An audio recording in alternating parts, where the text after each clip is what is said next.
This is the $1 million mistake that so many real estate agents, so many team leads miss out on. And it's that fortune is absolutely in the follow-up. Hi, my name is Cody from Sheridan Street, and today I want to walk you through a framework I call follow-up fortune. And I'm really excited today to kind of walk you through exactly what top teams and top agents and producers are doing in the space in order to ensure that no lead falls through the cracks. Now, we've had the opportunity to work with some of the largest teams and see under the hood from some of the largest top producing teams and top producing agents across North America. And there's something that they do differently than most agents. When you sit down and you chat with a top producing agent, most of them will tell you that in order to actually drive real financial results in their business, they had to follow up. But the big question that so many agents are asking is like, what does sufficient and what does good follow-up look like? And in today's video, I want to walk you through the follow-up fortune today. There's something that I call follow-up fortune. And when I'm sitting down and I'm coaching teams and putting together a framework for how we actually do great follow-up, there's two things that we have to remember. Number one, we have to remember what is our intention, and number two, we have to remember what are the tools that we're going to use in order to ultimately get what we're looking for, which is more money here.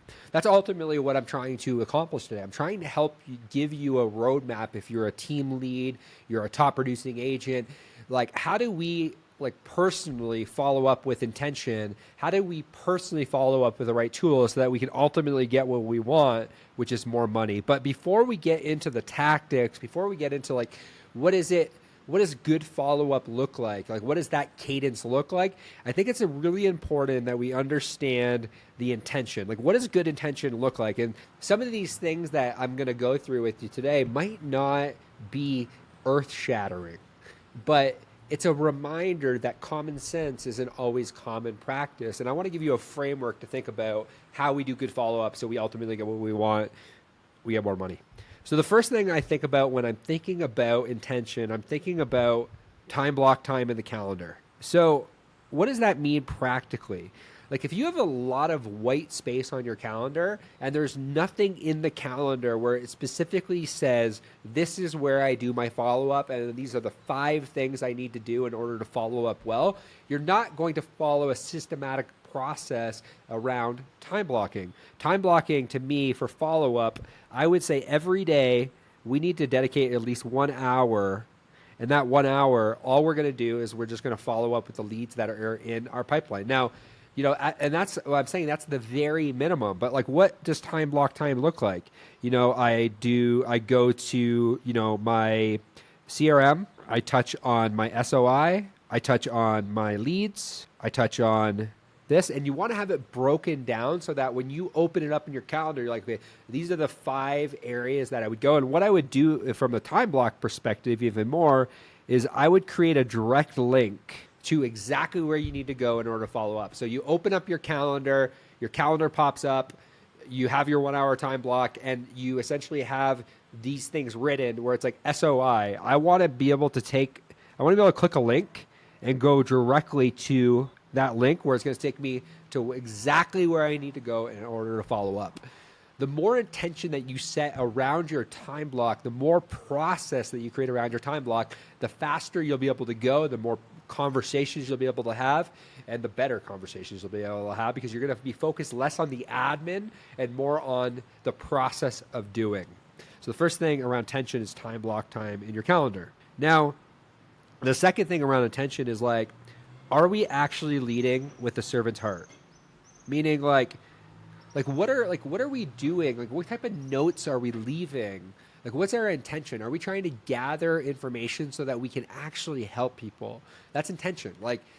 Your intention matters. Your intention going into prospecting time matters because your intention creates your thoughts and your thoughts create your actions. So I'm just going to start there where it's leading with a servant's heart where it's hey, I just want to serve the people in my database today. When you start there, I'm telling you magical things will happen. And the third thing I want to give you in regards to, intention is once you have that servant's heart, when you follow up with that person, you're going to actually find articles that actually might help the person win. Articles to win.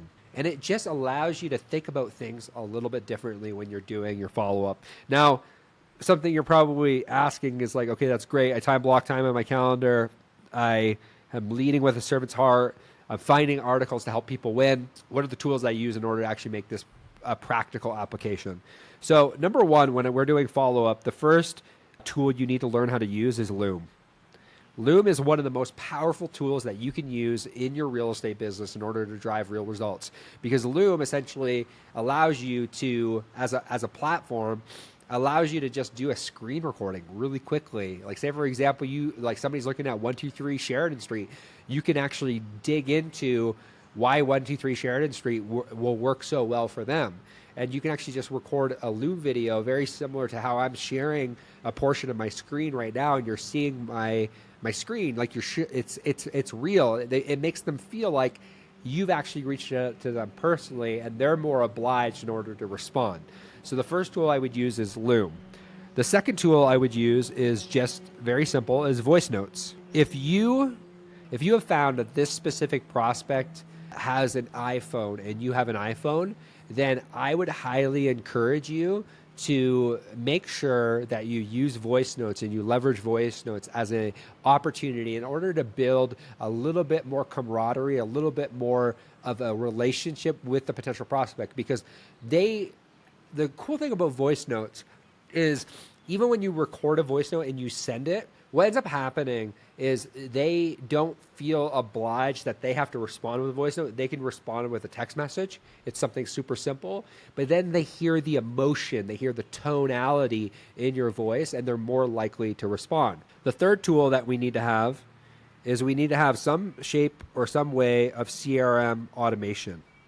Now, what does this mean practically? CRM automation. So when we're looking at what the actual process, like we want to make this so simple for ourselves where we can actually set up, like when a new lead comes in, what I would recommend if you're running a team or if you're solo, setting up some form of tasks that actually remind you or the agent to do the thing. Like you have to spell out what good follow-up looks like. And I'm going to give you the step-by-step follow-up, what I think good follow-up looks like for the first 5 days. And then we have a call center that a lot of our clients use as well. So even if you're sending new leads from like a source, like I'm going to show you specifically if you decide to work with our call center or you decide to hire an ISA through us, this is like kind of the process that I recommend. This is a process that a lot of large teams implement. I'm going to show you exactly what that looks like later on in the video. But having specific tasks where you're like, okay, lead comes in, and these are the 3 things, or these are the 12 things that need to happen over the next 5 days in order for us to see that this was a successful follow-up system. Now, why do I say we want to get to at least 12 touches? Because there's been a study that was recently done that said that we increase our contact rate by 80% rather, simply by following up at least 12 times. I'm going to show you what that actually looks like practically, but you have to understand the tools and the attention in order to actually set this up. But, automating this process in some way, shape, or form, if you're using a program like Follow Up Boss, it could be like a smart action. It could be, notes or reminders. You could even link in a platform like Zapier to send out emails and texts to kind of remind the person. You could create forms that connect to the leads. There's so many different ways in order to do this. You have to find the way that works best for you and your team. But having some systematic way that you say, okay, this is how I track follow up with this specific lead, and this is what success looks like. I'm gonna show you what that looks like later, but that's another tool that you can use in order to drive real results and actually drive fortune in the follow-up. And the third thing we're loving as of late is assessments. So coming up with this is why mortgage calculators, this is why so many different assessments and quizzes, so whether it be an assessment or a quiz, people online love doing assessments or quizzes, and it's that it allows them to gather information in order to come up with an idea. And it could be a mortgage calculator for you. It could be, a checklist of some sort. Like, are you ready to actually buy a home? Take our home buying assessment, take our home buying quiz. to figure out how close you are to actually buying a home. You can use a tool like Jotform, and you can actually just build these assessments out for them, use your buyer presentation, and then like create 10 to 15 questions that they actually answer, and then give them a score of how close they actually are in order to buy a home in today's market. Really simple. Assessments work really well. But let me walk you through what I feel like good 5-day follow-up actually looks like in today's market. So on average, super important that with most lead sources, it's important to know that it's taking about 35 touches to get an appointment. Now, that's not true for every single lead source, but if you're running like PPC or you're running like Facebook ads, that becomes pretty true. 35 touches in order to create like an actual sit down appointment, because people now, what they're doing is they're gathering information and then they're making decisions at a later date.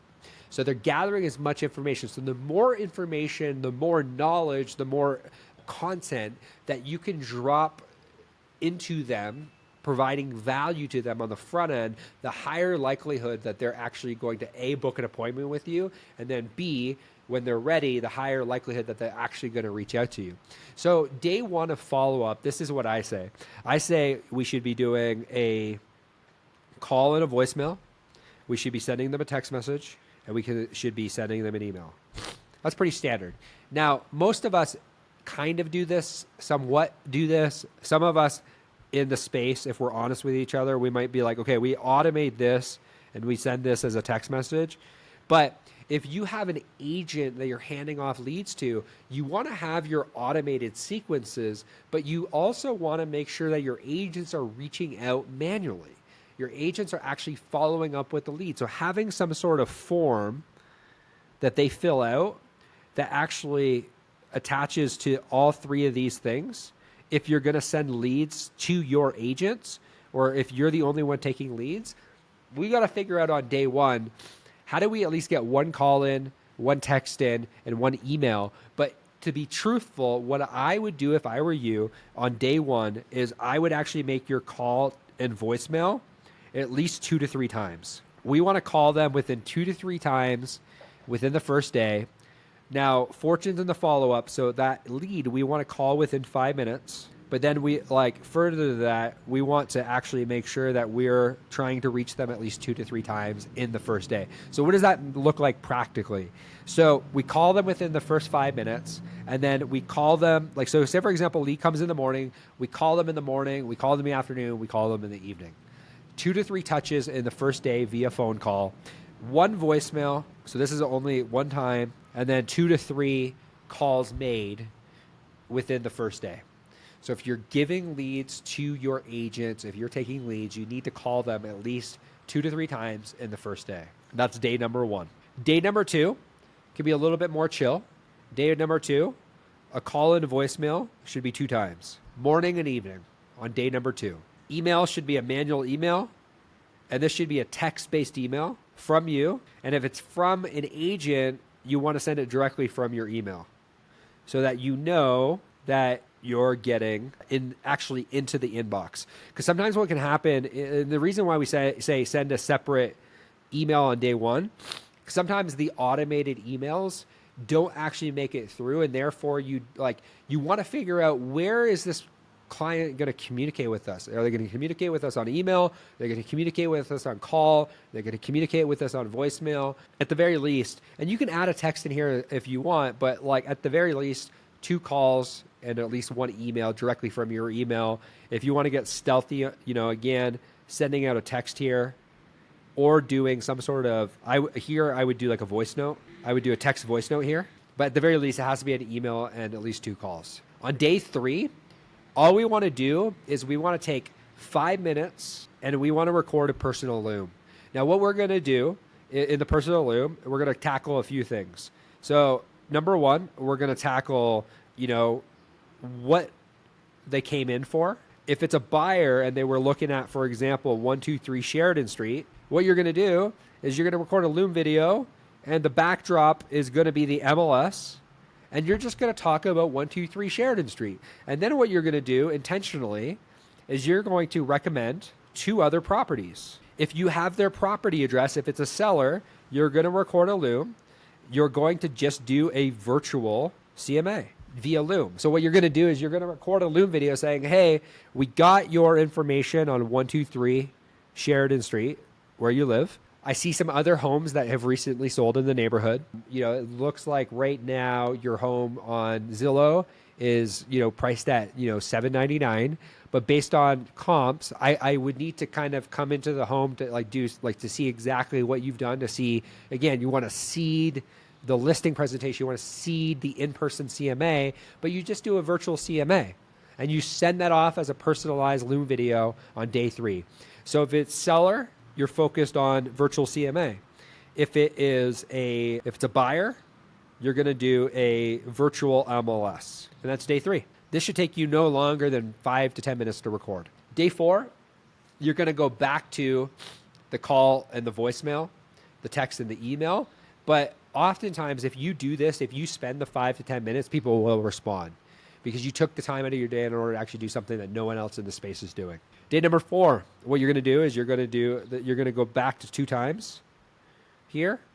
You're going to go 2 texts here, and you're going to go 1x email. Very simple, very straightforward. And these are all just text-based emails. What you're going to do in the email is you're going to reference the Loom. Because in the Loom video, what you're going to do is just coming back up here, you're going to send this as a text, and you're going to send this as an email, just like that. And then on day 4, what you're going to do is you're going to reference the Loom. So you're going to follow up via email via the Loom, and then you're going to text them 2 times. One is about the Loom, and it's literally did you get my Loom, my video? That's all you're going to say. Did you get my video? Question mark. And you're try to call them. And then day 5, again, you're going to, in the voicemail here, day 4, you're going to reference the Loom. And then on day 5, what you're going to do is you're going to do the exact same thing.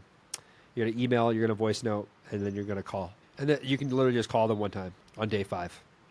But this essentially, what this does is when you actually add up all the touches that you're doing, the goal touch for every agent on your team and yourself is 12 touches in 5 days. We want at least 12 touches in 5 days. But remember, coming back to the very top, we got to be intentional with what we're doing. Because if we're not intentional with what we're doing, that's a problem.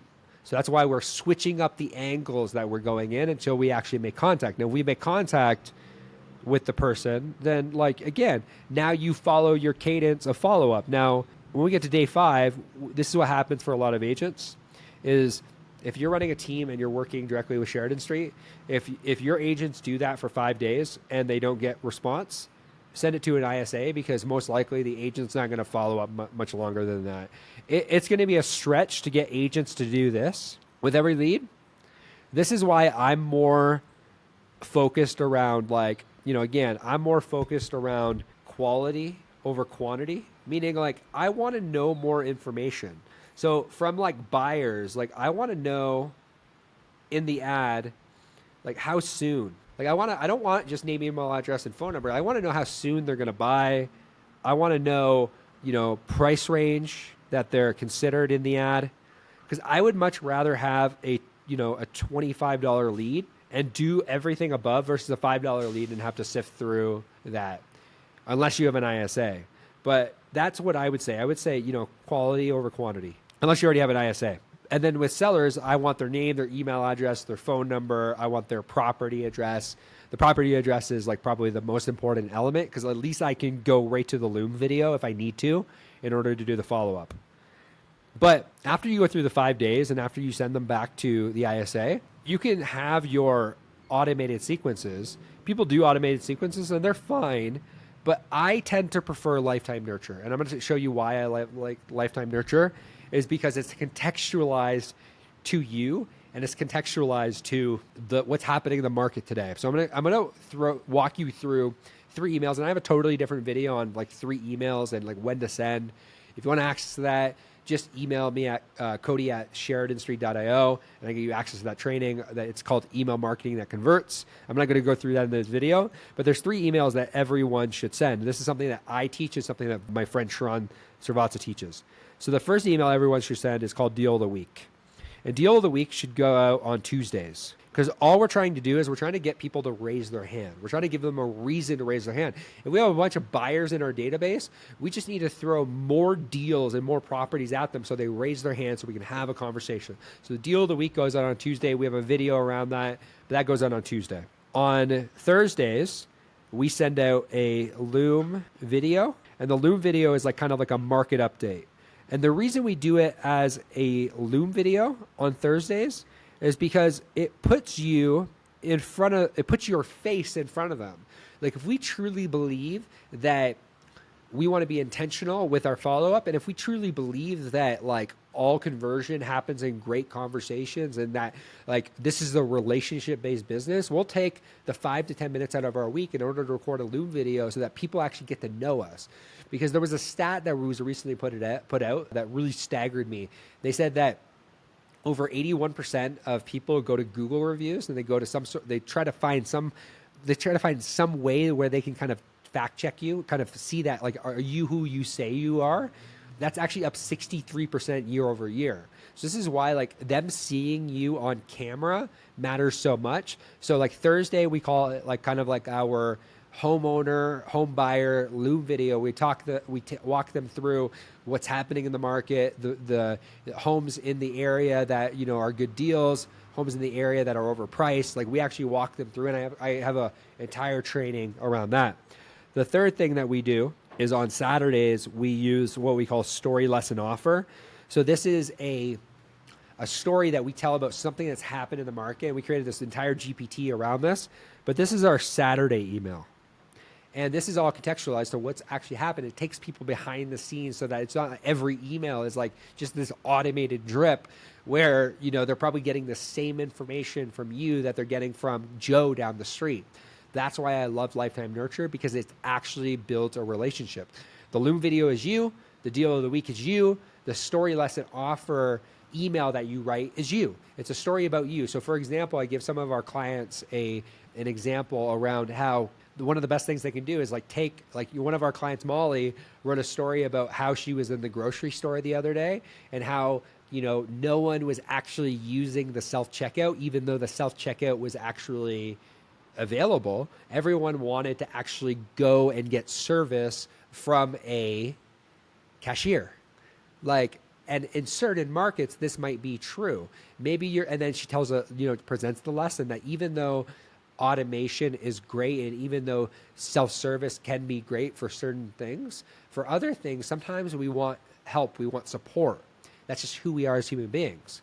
And then the offer she made, she's like, hey, if you're in the market to buy a home and you want, you want somebody to guide you through the entire process, that's exactly what we're here for. She told an entire story, presented a lesson, and then she made her offer. Hey, if you want help with this process, feel free to reach out to me. We call that story lesson offer. The second thing that you want to do is you want to make sure that your accounts are set up on IDX and e-alerts. This is very simple, but like I see this happen. Like it's very difficult to have an ISA, and it's very difficult for you to like actually nurture leads if you don't give them what they want. Like what does a buyer want? A buyer wants a home, and a seller wants a buyer. So if you're targeting buyers in today's market, you need to have some form of e-alerts where you get notified where people are actually actively looking at properties. And maybe for you, the IDX is, maybe you are the ISA right now, but we need to essentially be doing like a courtesy call here. And we do this, we hire ISAs, where we essentially do a courtesy call. Hey, Tom, I recently saw you were interested in 123 Sheridan Street. It looks like you were interested in the property, 2-bed, 3-bath. Hey, I'm just giving you a quick call to see if like, how your search is going and like whether or not like you're getting the right types of homes in your inbox that actually suit your needs. Like, are the homes you're getting actually good for you, or should we update your search? Should we update your criteria? Are you still after houses, or are you potentially looking for some condos? You want to have some sort of sorting question. This isn't a sales-based video, but we talk about that inside of the Trust Report Influence Sales Method. But if we want to do Lifetime Nurture well, we have to have a system. We have to have a process that actually allows us to get the overall result we're looking for. So coming back, coming back to this, Follow-up fortune requires intention and requires tools. Follow-up fortune requires you to get really strategic about your first 5 days of follow-up. And then follow-up doesn't end with a lead after you follow up for 5 days and then they get a hold of you. Then what you want to do is you either want to send them into an ISA so they can continue the follow-up, or you want to install Lifetime Nurture in your business to make sure that like emails and videos are being sent to your database to be nurtured. And this is how you do it. If you want to learn a little bit more about how we actually help real estate agents follow up with fortune, just send me an email at cody@sheridanstreet.io or go to sheridanstreet.io, SHERIDANST.io. And you can learn a little bit more about our 6-step process and how we actually help agents make more money and get more clients under contract. I hope you got a ton of value out of today. Hope you're able to take this follow-up fortune, you're able to run with it so that you can drive more results for your real estate business in today's market. We'll see you in the next video.